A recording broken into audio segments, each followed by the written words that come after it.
The behavior of Democrats last night was completely disgraceful and demonstrated how severely out of touch they are with the American public. It was the most shameful moment in the history of presidential addresses in that beautiful chamber. During President Trump's recent speech to Congress, White House Press Secretary Karoline criticized Democratic members who disrupted the event. She described their actions, such as refusing to stand and clap, displaying protest signs, and walking out, as disgraceful and out of touch with the American public.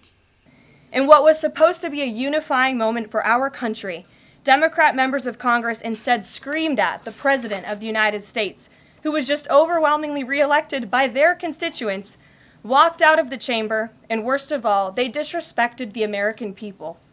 Democrats didn't stand to keep men out of women's sports.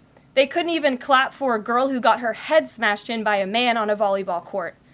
Democrats didn't stand for an innocent and beautiful child who is surviving brain cancer. They opposed eliminating taxes on tips and Social Security. They didn't stand in favor of cutting taxes for hardworking Americans. She then expressed that Democrats' focus on protesting, including their limited applause for certain guests, reflected poorly on their priorities. She also pointed out that the media negative coverage overlooked these disruptions. They couldn't even clap for two mothers whose daughters were killed by illegal aliens. Karoline sharply criticized MSNBC, Nico Wallace, and the Democratic Party. Following President Trump's recent speech, she pointed out that during the speech, the Democrats only stood and cheered for Ukraine, not America, which she saw as a sign of their priorities. Levitt described this as a clarifying moment, exposing the Democrats as a party of insanity and hate that want to put America last. She also condemned Wallace for dragging a 13-year-old boy with brain cancer into an attack on Trump related to the January 6th incident, calling it disgusting. And it's not just the Democrat Party. The mainstream media still doesn't get it. Last night, MSNBC's Nicole Wallace disgustingly looped in a 13-year-old boy with brain cancer into an attack on the president over January 6th. And CNN's first chyron out of the speech called it divisive. President Trump wasn't divisive. The Democrats were. Additionally, Levitt took aim at CNN for labeling Trump's speech as divisive.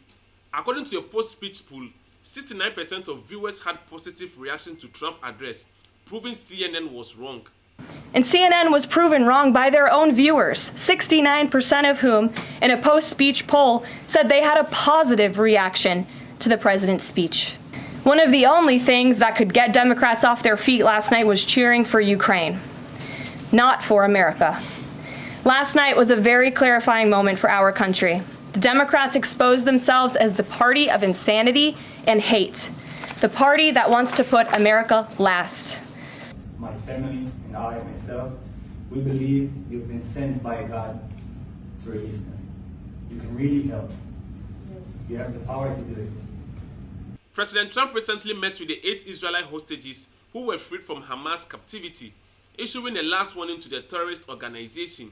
He demanded the immediate release of all remaining hostages, stating that failure to comply will result in severe consequences, including potential U.S. military action and support for Israeli offensives.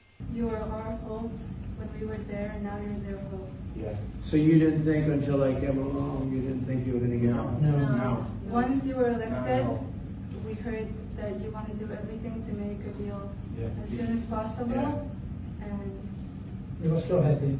Yeah. Well, we said you better let us have those people back. Yeah. you gave us You hope. better let them out. We did say that, and something happened, right? Yeah. Yes. Now we got to get the rest out. Please do it again. Thank you. Thank you all. We're working on it very hard. Thank you very much. Thank you. Thank you, Doug. You take care. We'll do the best we can. Thank you, Mr. President. Thank you, Doug. You take care of yourself. Horrible, horrible stories. Not even believable. Thank you. We'll get them out.